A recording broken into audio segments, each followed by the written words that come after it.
Fin 2017 et sur les années consécutives, c'est la première fois de son histoire que l'Algérie enregistre un déficit de sa balance commerciale, constate le ministre du Commerce. Mohamed Ben Maradi a souligné que le choc pétrolier à partir de 2014 et le glissement de la parité du dinar qui s'en est suivi a donné lieu à l'imitation de 15% des importations. Il faut savoir que à fin 2017, c'est la première fois dans l'histoire de l'Algérie indépendante que nous enregistrons des déficits de la balance commerciale 3 années consécutives. C'est la première fois. Ça a été observé durant la période 70-75, mais c'était une période où il y avait de gros investissements. Donc la situation n'est pas simple, elle est assez compliquée.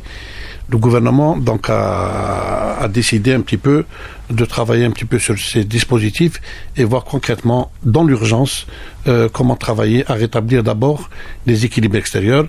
Par ailleurs, Mohamed Ben Maradi a souligné que le système des licences, en dépit de ses avantages, a montré ses limites. En 2016, nous avons conforté ce dispositif par des licences. Une première liste d'un certain nombre de produits. Ce même dispositif a été reconduit en 2017 et élargi à d'autres produits.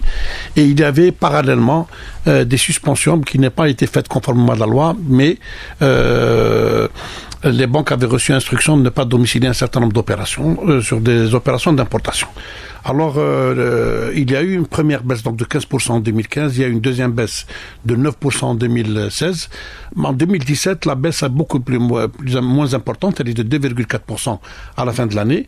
Le système des licences, non pas qu'il a montré ses limites, mais il a des avantages et il a également beaucoup d'inconvénients. Et enfin, l'intervenant a souligné que 8 familles de produits représentent à elles seules 40% des importations, constituées de biens alimentaires 10%, de produits pétroliers 2%, d'acier 3%, de médicaments 2% et de véhicules 2%. Une situation, dit-il, démontrant la vulnérabilité supérieure à 60% de l'économie nationale aux marchés internationaux.